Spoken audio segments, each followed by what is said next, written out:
Welcome to Lynn Cullen Live. Talk radio without the static. Email your questions and comments to lynncullenshow@gmail.com. And now your host, Lynn Cullen.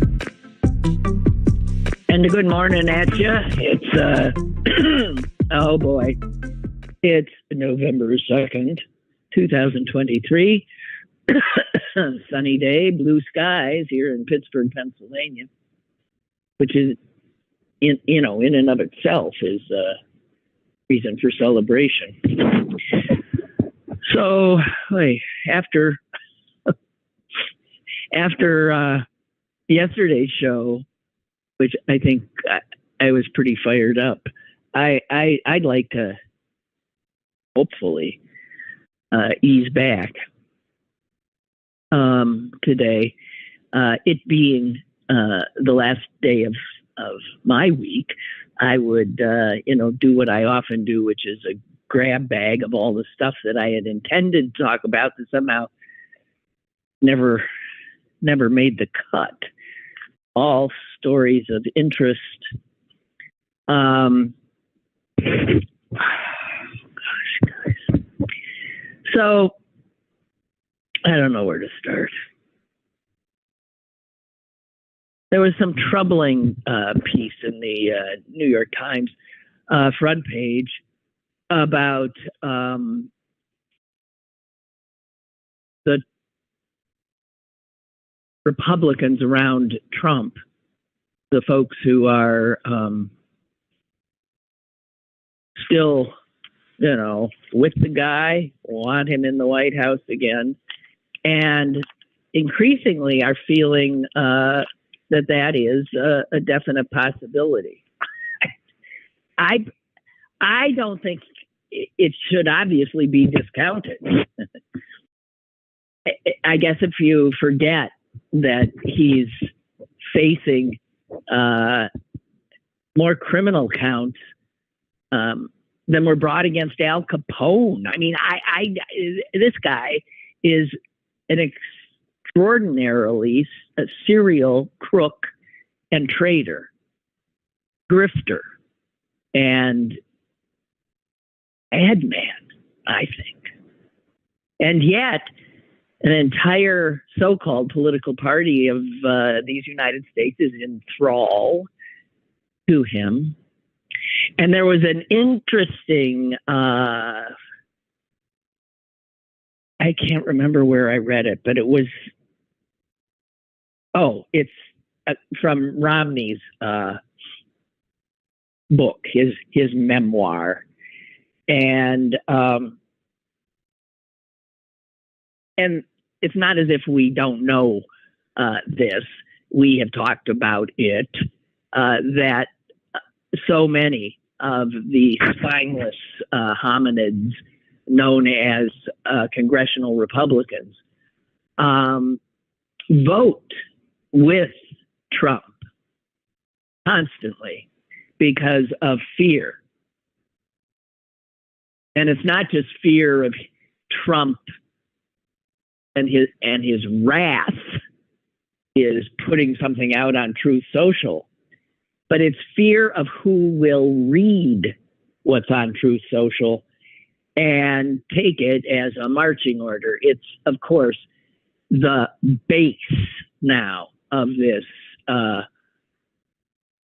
frightening, autocratic, nationalist party, formerly known as the GOP. It's fear of the base. Literal fear of the base, not fear that the base won't vote for them again. Fear that someone in the base will kill them, or their family. So in the biography, there are quotes from, and some of this is not surprising because we have heard this before, that Liz Cheney, now, of course, a former member of Congress who was ousted from, first of all, driven from the party, then ousted by the voters, the base, and who now regularly has massive security around her. She said that when it came to voting for the second impeachment of Trump after the insurrection, she said, quote, "There were members who told me that they were afraid of their own security, afraid for their lives." She said they don't feel able to cast votes because of their own security.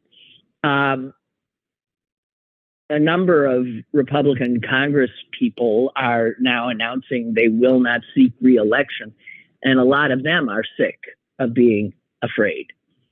Anthony Gonzalez, one such, when he announced he was hanging it up, he cited threats to him and his family after he voted for Trump's impeachment. Another former Republican, Peter Meyer, who also had voted to impeach Trump, and of course is now a former member. The day after the vote, he acknowledged that he purchased body armor and made changes to his daily schedule due to threats against his life.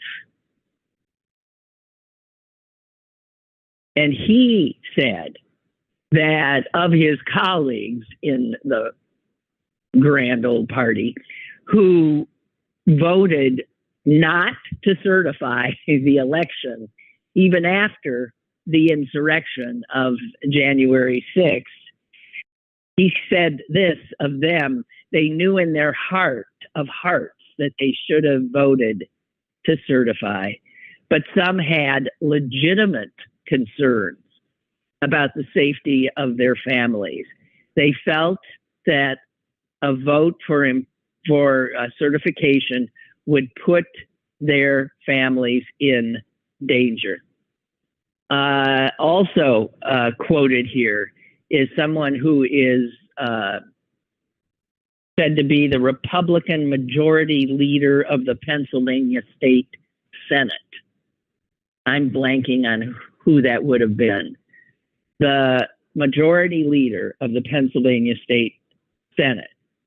And he explained why he signed a letter backing Trump's attempt to overturn the results, to overturn your vote, my vote here in Pennsylvania. He said, "If I would say to you, I don't want to do it, I get my house bombed tonight." There was that much fear, that they own up to the fact that their votes have nothing to do with representation of their constituents or of representation of political principles.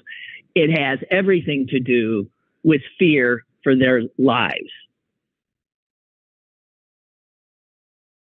You notice there's a lot of fear loose. So many of the stories I read, here we have people not voting their conscience because they're afraid to be killed. We talk about the fears of Jews now. I'm sure the fears of, it is fear everywhere. So anyway, there was that, which leads us to the fact that because this kind of fear that has overtaken the Republicans is such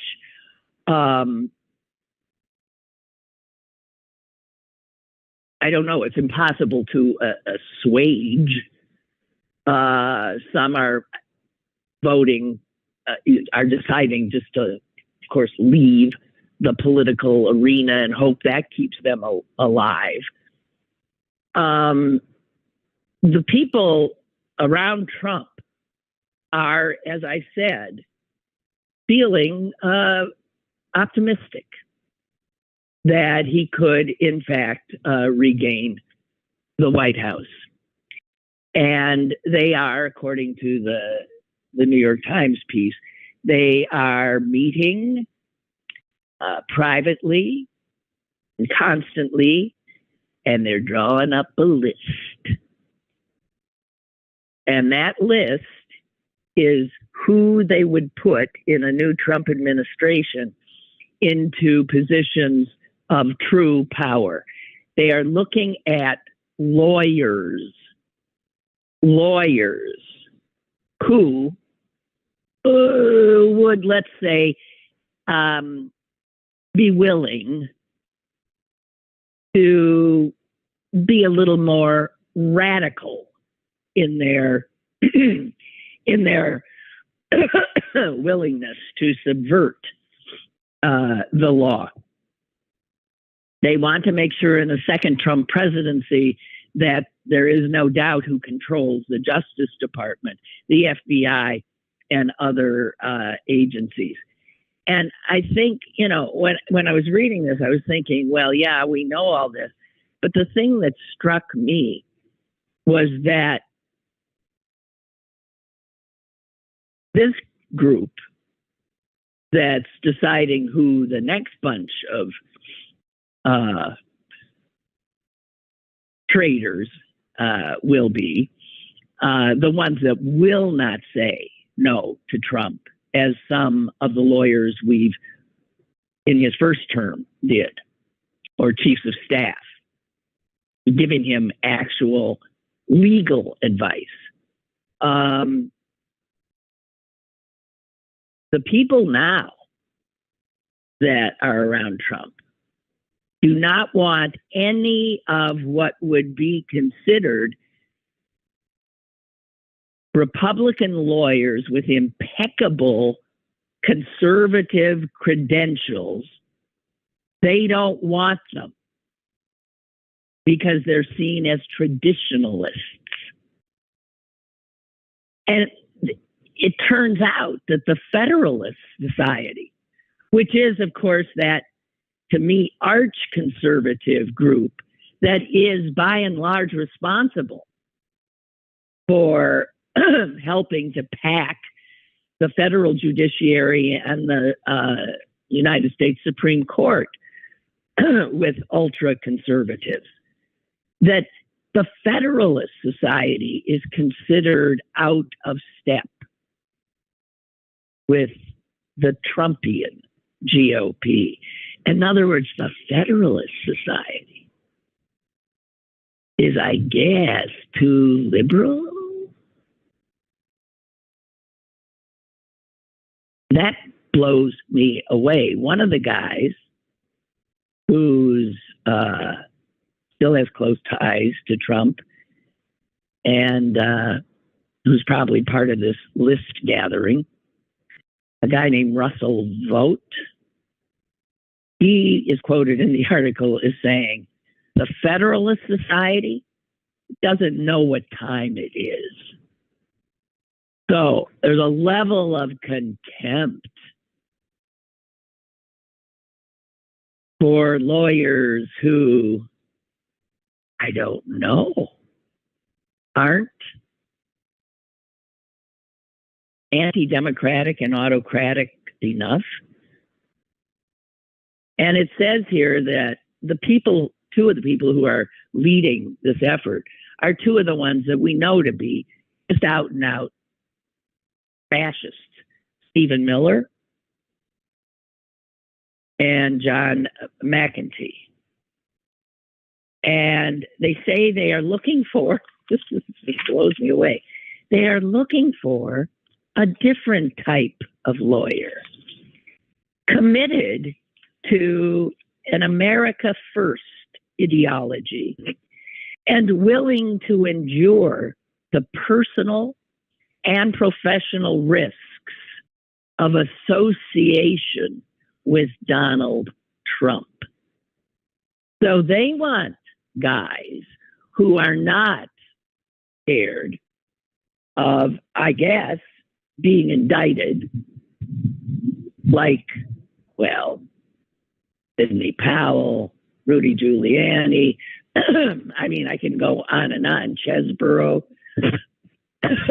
Jenna Ellis. The last batch of lawyers who apparently were not afraid to be associated with Donald Trump and are now, in big trouble.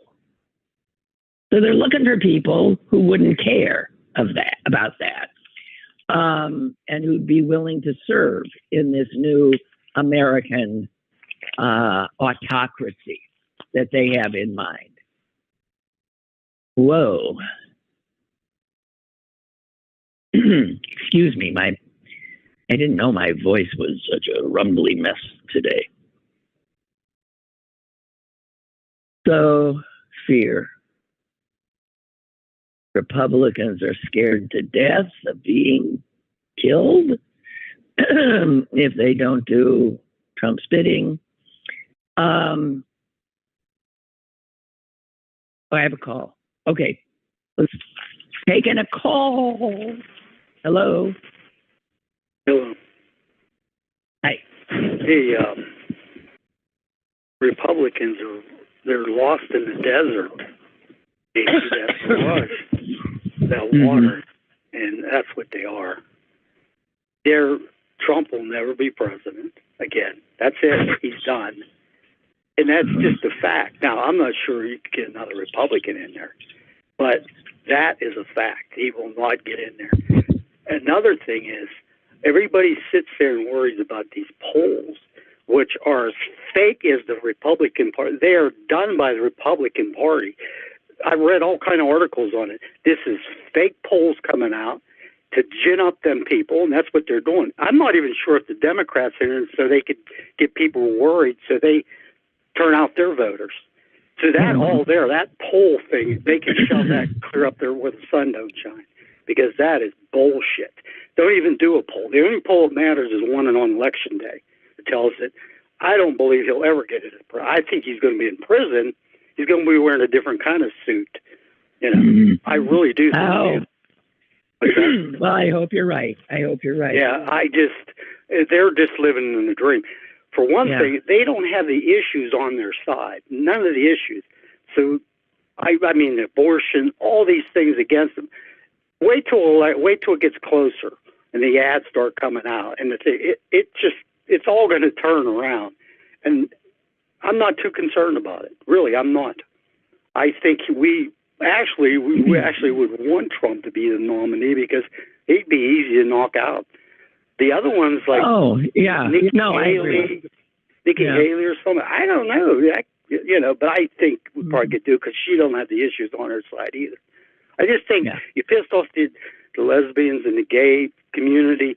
You're pissing off the women. There's too many things against them. You're telling people they can't vote. You want to tell everybody they're going to change the whole damn the justice system. I mean, all the stuff that people are not for, take away their freedoms. Everything's, the wind is in the Democrats. It's with them. There's no way.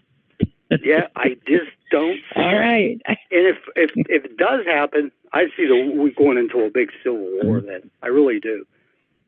If they would cheat the way to get in there, I don't know what it is. I can't see it. I'm actually feeling good about it. I'm glad they I don't really like that Johnson in there, but he is a gift to the Democrats in a way because he is doing everything. They can see what it's all about. Well, we'll see. We'll see about that. I don't know. Yeah, we'll see. I'm glad that you're feeling so upbeat in a time when that's generally not the way people are feeling. Just saying. Yeah, they're looking at these stupid polls and all this crap that's on TV. Don't pay attention to it. It was wrong in the last few elections. Yeah. It's been wrong a lot. Yeah. No, I agree. The polls don't interest me, especially at this point. And they do that too because then they get people worked up, and that's how they. Well, that's true. Well, I agree. Yeah. Yeah, you are not incorrect in the use of polls to scare voters or to whatever. Whatever. To set a narrative. But yeah, thank you for your call. I appreciate it. Okay, thank you. Okay, bye-bye. Well, he brought up a few things about how the Republicans are not in step with the American people on so many issues. But you know what's remarkable is how that doesn't necessarily translate to the polls. Now, the one, abortion, which has proven so far to be an extraordinary boon to the Democrats, is what they feared for so many years, the overturning of Roe v. Wade, which has energized voters all over the place and brought together people across party lines, since the vast majority of Americans are against the Dobbs decision. And I remember the astonishment when right out of the gate, a red state like Kansas, the voters overwhelmingly decided to put in their state constitution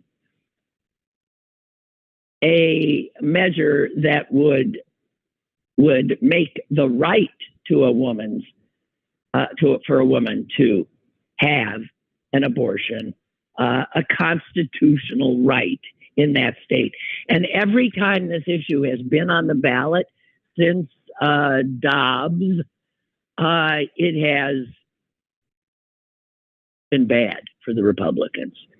So I'm sure you know that Tuesday in our neighboring state of Ohio is this question is coming up again. It's called Issue 1 there, and the voters in Ohio will be asked whether or not to amend or change the state's Ohio Constitution to provide the right for every person to, quote, make and carry out one's own reproductive decisions.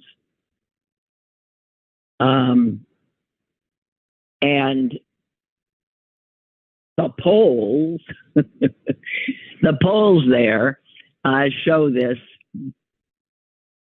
and in this very red state of Ohio, show this winning on Tuesday. We'll see.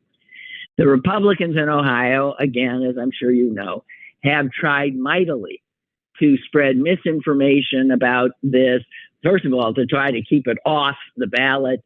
Then they tried to change so that there'd have to be 60%, not just a plurality, a 60% vote. And all of these efforts, the kinds of things Republicans do to win, which is rigged, have failed to take root. However, they were able to, I mean, they're just remarkable. They did manage to change the wording on the ballot so that it is not specifically how the constitutional change will be. Instead,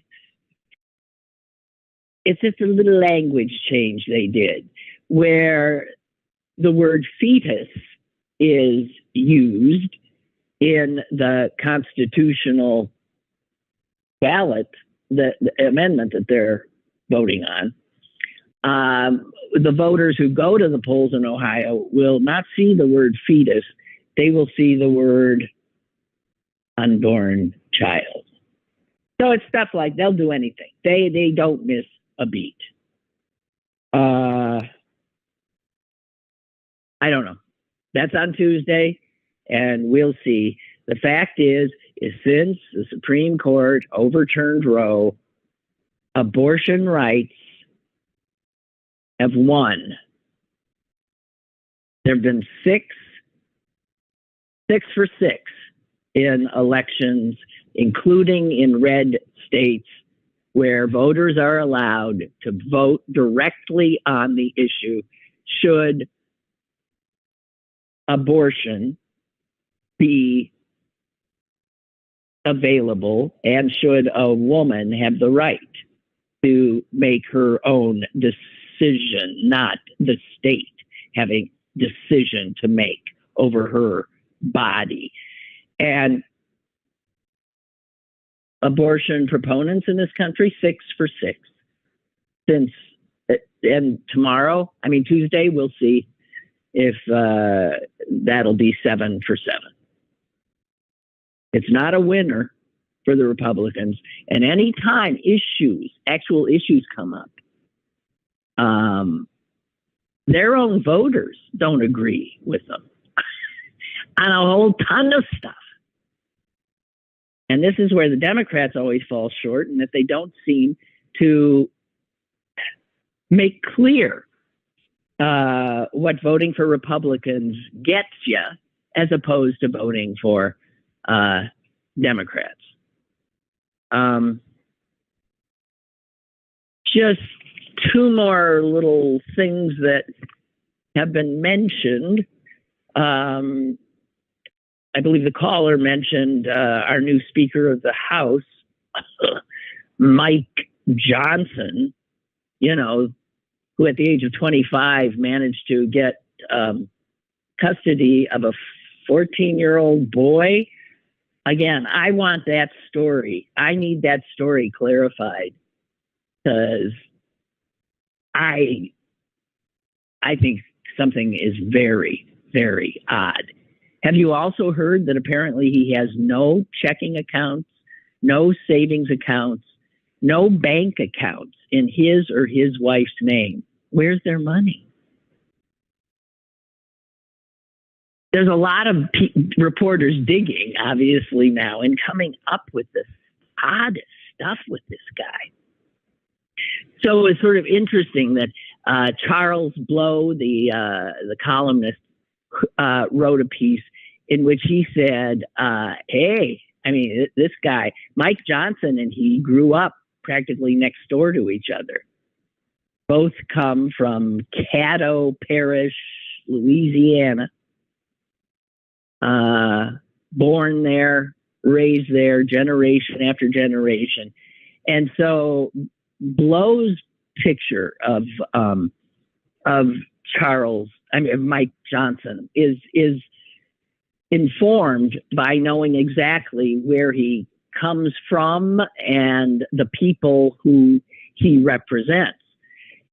And Blow says, in part, unlike Trump, Johnson's efforts to, for instance, undermine American democracy are not served like Trump serves them up with, terror and thugs and death and threats. No, he says Johnson's efforts to undermine American democracy are instead served like a comforting bowl of grits and a glass of sweet tea. He is not abrasive. He's likable. And Blow says this is the way you roll down there in Louisiana. He knows these people. He says he's from a part of the country where your nemesis will smile at you and promise to pray for you, where people will quickly submit that they love the sinner but hate the sin, where one hand can hold a Bible and the other holds a shackle. He is from a place, Blow says, where people use religion to brand their hatred as love, so that they act on it cheerfully and without guilt. Whoa. That's a nice little turn of phrase that chills the blood. And Charles Blow, who's from there, family still there, he knows these people. A place where people use religion to brand their hatred as love, so that they act on it cheerfully and without guilt. Chilling.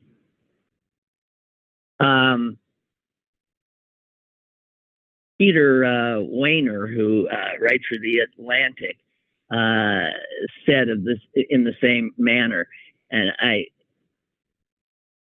he says that Johnson and people like him use their Christian faith to sacralize, word I never heard before, but I get it, use their Christian faith to sacralize their fanaticism and their assault on truth. Yeah, we know these people.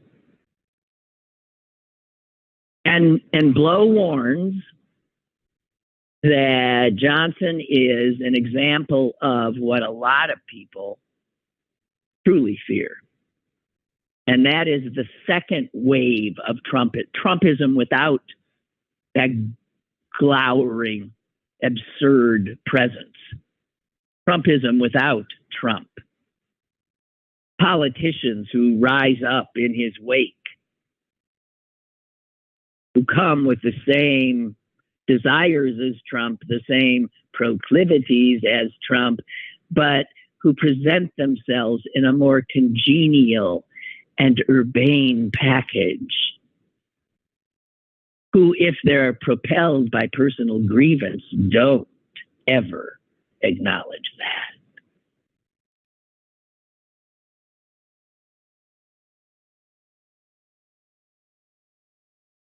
Oh boy. Anyway, just telling you, a little unsettling there to me. So Charles Blow finishes by saying, where Mike Johnson and I are from, even would-be oppressors can be affable. It's not just good manners. It's the Christian way, the proper Southern way. And it is the ultimate deception.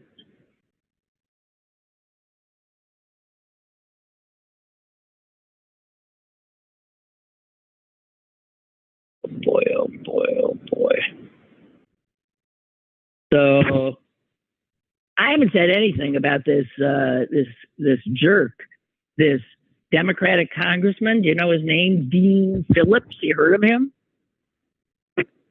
Out of nowhere, this Democratic congressman has said he's running for president. He's, I guess, getting his name on the New Hampshire ballot. And he's out there and he's running. Now, you could ask yourself, why? Never heard of him? What the hell chance would a guy have like that? Well, these are reasonable questions to ask. He, ripping off another Democrat, now long gone, actually had the gall to say, it is time for the torch to be passed to a new generation of American leaders. Well, I don't know if I'd call someone a leader who, at the most fraught and controversial and, needful, absolutely important as we head into that election, dear God in heaven, that's a leader. He comes in to trip up his own party's obvious nominee.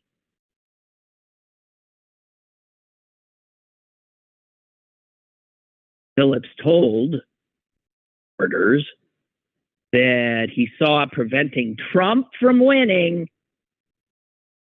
is an existential necessity. And that is why he's running. What? He does not cite any policy disagreements with Biden. What? I guess his disagreement with Biden is Biden was born in a year that he thinks means you can't then be president, even though Biden thus far, despite his advanced age, is doing just fine. Running circles around some of the younger men who've held that position. God almighty.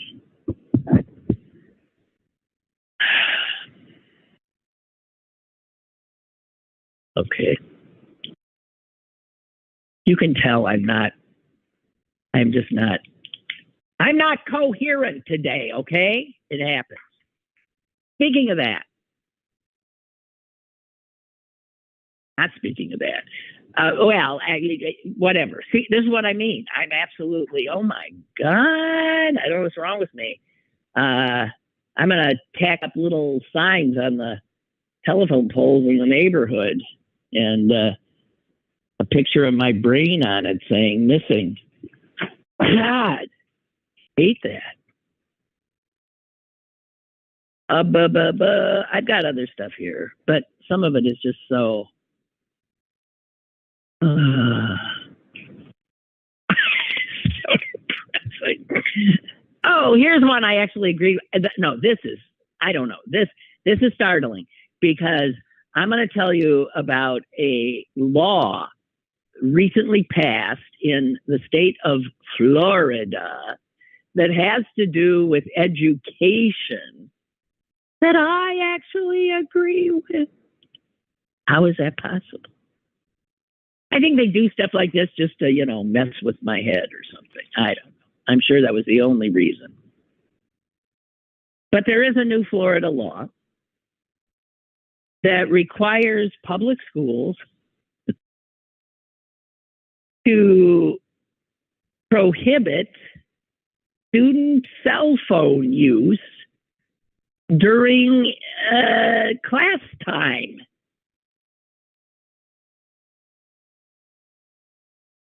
And also, it goes further to block student access to social media.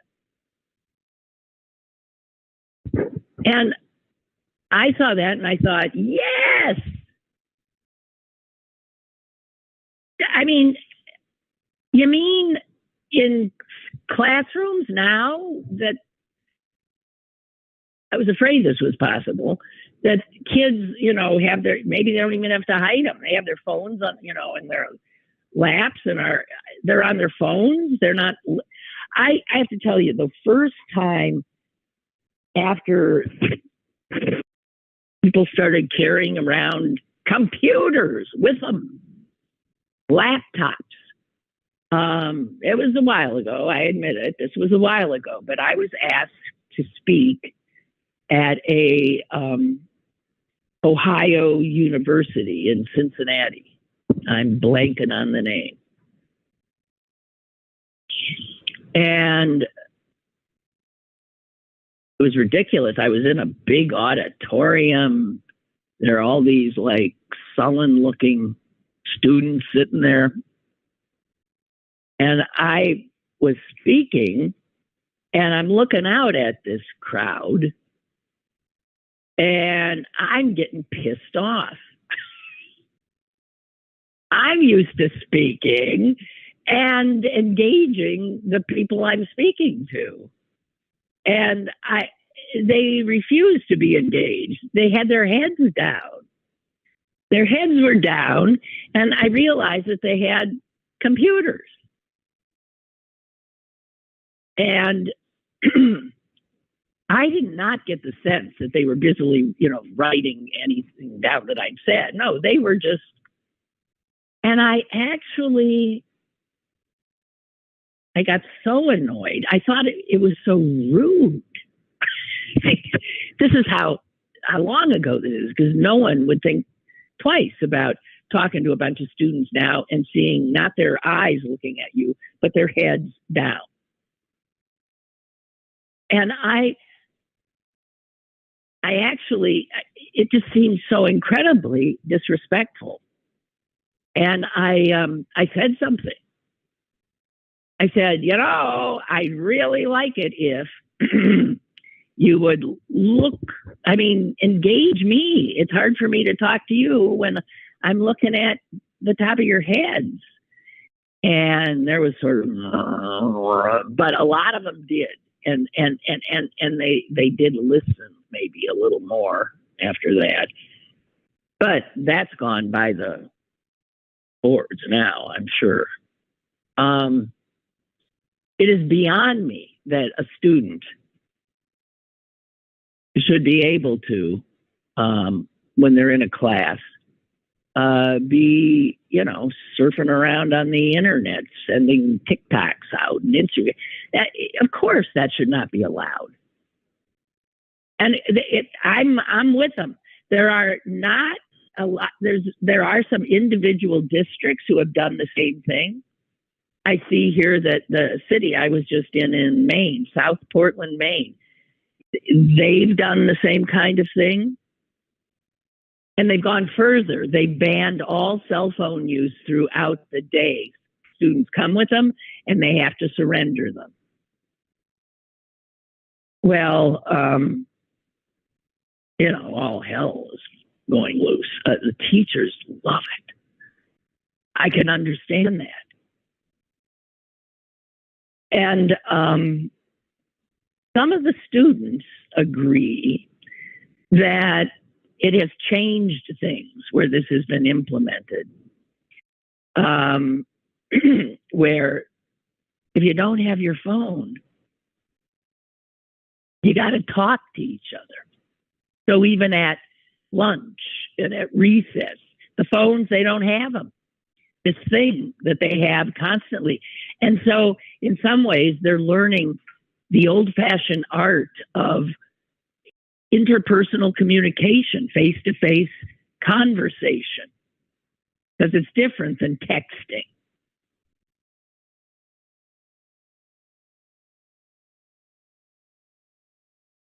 And without things like this, they're saying if you look at any high school, like in between classes, you do not see any kid looking up.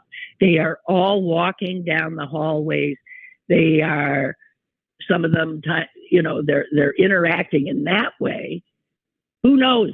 The person they're, interacting with could walk right by them in the real world and they wouldn't even notice.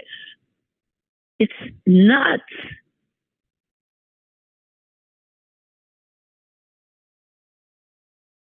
I also came across a new word in the piece that I read about this.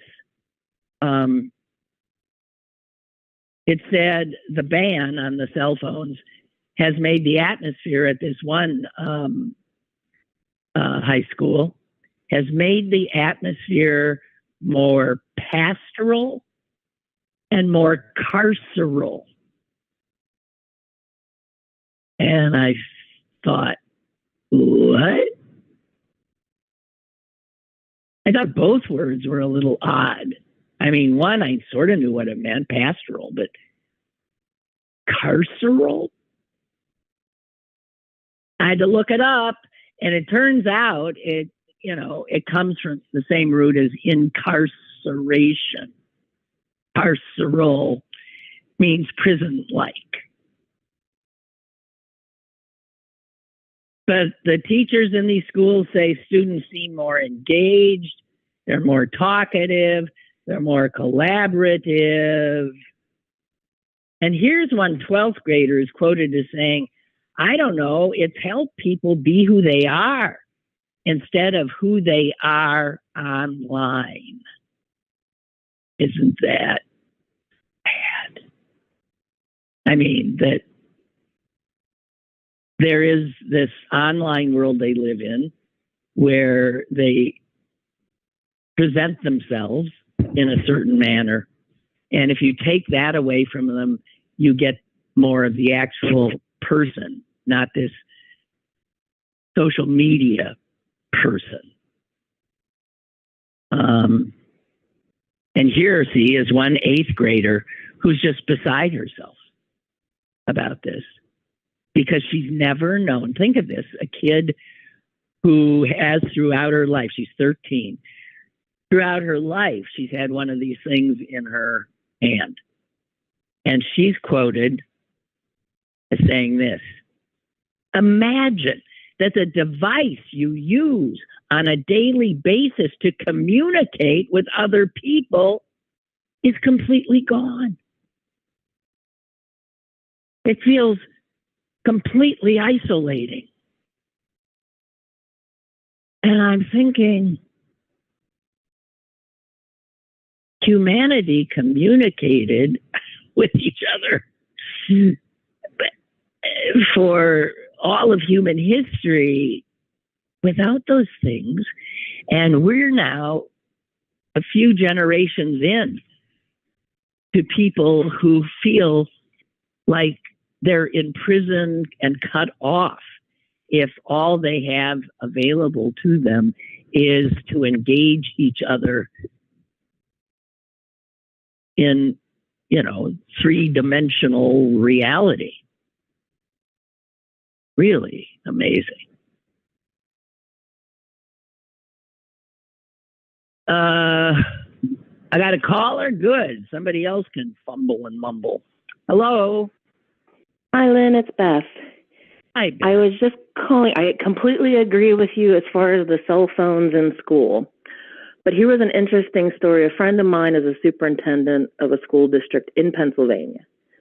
And they were discussing this of, having a cell phone ban while in classes. This district is not rich. It's actually one of the poorer districts in the state. And the insurance company said, if you had an active shooter, we would have to raise your insurance because of response times the students had their phones. God almighty. So at that point, isn't this interesting? You know what? I have to tell you, as you're saying that, Mark, who's listening, and he is in the school realm, he says, my concern with taking cell phones from students is if something happens like Uvalde or Marjorie Stoneman Douglas, students need a way to communicate with those outside of the school. Well, just letting you know that it may be different with the insurance laws in Florida. But think of that. So that is what we're saying, because oh my God. Oh my God. I kind of joked and just said, well, can't you say you're helping the kids not develop whatever that spinal thing is? We all have horns now. But we all have horns now? I thought it was just Jews. What do you mean we have horns? No, remember the thing, because of the motion of us having our heads bent down all the time, that they were saying we would have some like horn or some like additional vertebrae thing. Oh, that I forget. Well, that might be, that we're changing our posture, the way yes. Oh God. But correct. so you can't, so this is ridiculous. I don't know. Yeah, I feel bad for anybody who's trying to be an educator today. I don't know how it's possible. I still say take their damn phones away. There has to be other ways to secure a classroom. So the teacher has an immediate emergency buzzer, the whatever. I don't know. God, that one I didn't. And also, just to echo your comment of Charles Blow regarding the area of Louisiana. Well, being down there a good amount of time in my past life, I remember going to a concert, and it was outside. It was like near Alexandria, and they actually had alcohol at the concert. And I started talking to this one lady, and she said, Beth, there's one thing you have to remember about Louisiana. South of Alexandria, we love the Lord, but we love our drink. North of Alexandria, they just love the Lord. And in driving up there, sure enough, if I didn't pass some Pentecostal churches that were talking, they were doing the whole snake thing and advertising it. And all I could think of, please don't let this little lesbian's car break down at this area. Oh, dear. God. Oh. Just to echo that. All right. Hey, thanks, Beth. Always good to hear from you. Bye-bye. Bye. Gosh. Well, speaking of guns, there's these articles now about how the police were well aware of the guy who, killed all those people in Lewiston. I mean, we're totally, the Army Reserve he belonged to was aware. The Sheriff's Department had been made aware. There were attempted gun. It's mind blowing. So even when there are,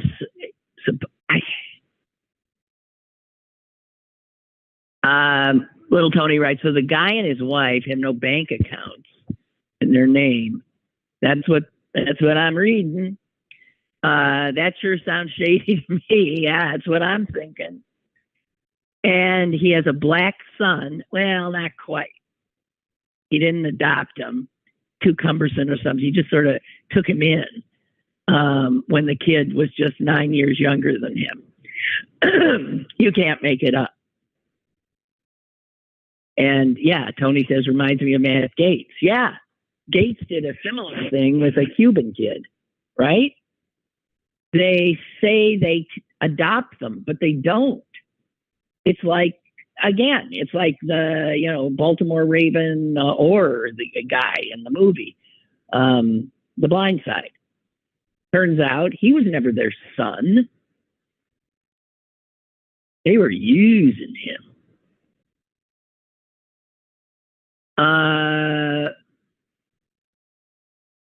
And Little Tony says, oh, by the way, someone left a comment on your Facebook page about Bethany Hallam,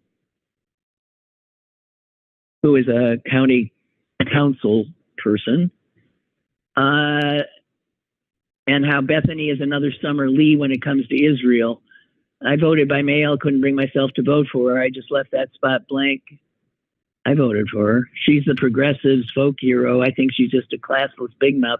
I think she's an interesting woman because of her work with the on the jail and of bringing that to the people's attention, outrageous and despicable conditions, staffing issues at the Allegheny County Jail. She, more than anybody, with her being a loudmouth, has brought a needed attention to it. And that's how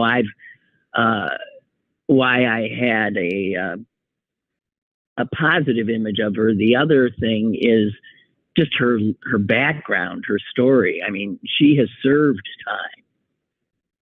She was formerly incarcerated. So that also probably speaks to her concern about jails. She knows about them. She was an opioid user, I think, right? That's what got her in trouble. And then she gets herself out of that addiction, out of that trouble, out of jail. And anyone with the grit to do what she has done, and now to find herself in a position of some power, which I think in general she's used, as far as I can tell, rather well. Again, I'm not the most educated citizen anymore about what anybody in positions of authority are doing, because of the fact that I haven't read a Pittsburgh Post-Gazette in a year now. And I did used to be a source of information. So I saw that, and look, I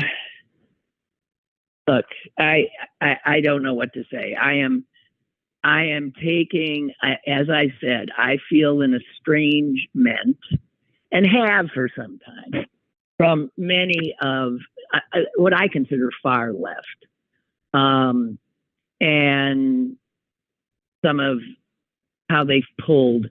I just don't, you know what? I don't like them in the same way I don't like the Johnsons, Mike Johnsons. I don't like people who are so damn sure of themselves and who come with these, well, I call them catechisms. He says, you want to know what I think about anything? Look at the Bible. There's it. He's got his. That's the book. and of course, his interpretation of the book. And on the left, they create their own, as I was railing about yesterday, they're haves and have-nots, they're good guys and bad guys, and they make it all fit into a different kind of narrative. And I can't take it anymore. I don't find a lot of what the left is doing helpful to moving things forward. I've stood with them my entire adult life, marched with them, stood with them, and I still stand with them on a lot of issues. But there are a bunch of folks now incapable of, it seems to me, thinking for themselves. When did that become something that's so difficult? Maybe forever. I have no idea. But, the left hanging with Hamas is the thing that I just can't. It's hard to forgive. Even immediately after the brutal massacre. I was, this interview with one of the big Hamas officials has been making its way all over the place. He's a scary guy. I've seen him quite a lot. His name is Ghazi Hamad. And he just flat out says, I'll quote it, in a TV interview he's doing. He says, "We will repeat the October 7 attack time and time again until Israel is annihilated. We are victims. Everything we do is justified." Well, we saw some of what they do. We saw the joy with which they do it. And to stand with them and not with the bloodied families and babies and terrorized children, to stand with this guy, will do it again and again until they're annihilated. You tell me which side is intent on genocide, the word that keeps getting bandied about. I've got a caller. Hi. Hi, Lynn Ray from Lawrenceville. Hello. How are you? Hey, listen, Lynn, I'm terribly sorry you're going through this and experiencing that sense of betrayal from our side. But it's been a long, slow infection that's just now kind of coming to the surface, and it's shocking, but not surprising as far as I'm concerned, to be honest with you. But I am really sorry because I know how personally you take it. I can hear it in your voice. Thank you. Can I add something, a new technological fear for you to wring your hands over? Okay. I've been noticing on like YouTube and such, there's been a new surge in high-tech air guns. I know it sounds silly, but they've gotten it to a point where they can hunt like wild hogs with air rifles and semi-automatic pistols. Wait. So what does an air pistol shoot? Just for us who don't understand. Just a piece of metal. There's no explosive. There's no gunpowder. It's not regulated by the firearms industry or by the ATF. You don't need a permit. It's not a firearm. It's an air pistol or an air rifle. And soon we're going to hear of one of these mass killings, and it's going to change the dialogue, because it's not going to be the typical AR-15. It's just going to be a new piece of technology.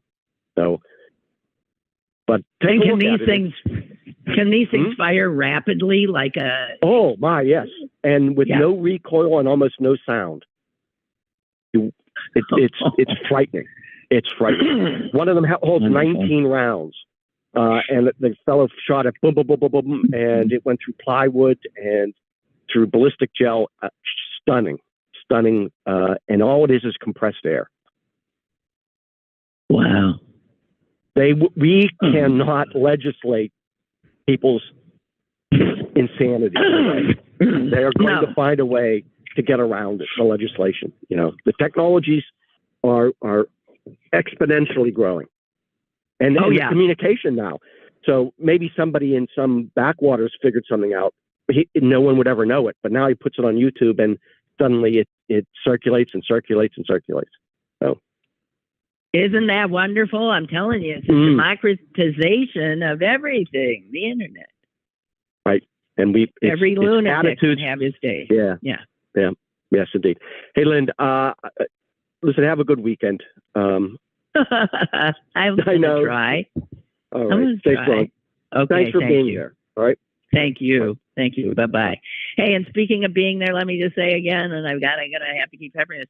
Yeah, over 100 of you have sent me your emails, which I'm very gratified by. I've got a real long list here, but that's still just a little bit of a bunch of you. So please send me your email in case I find myself someplace else and I want to tell you where the hell I am. Okay, it's Lynn Cullen Show @gmail.com. Send them in, and I thank you for it. Have a good rest of this week. Oh, my God, is this when we lose an hour? Oh, jeez. Okay, be talking to you on Monday, and I'll be totally out of it, I bet you. Anyway, have a good one. Lynn Cullen Live, Monday through Thursday from 10 a.m. to 11 a.m. and archived at pghcitypaper.com. The opinions expressed on Lynn Cullen Live are those of the host and do not necessarily reflect the viewpoints of Pittsburgh City Paper or its advertisers.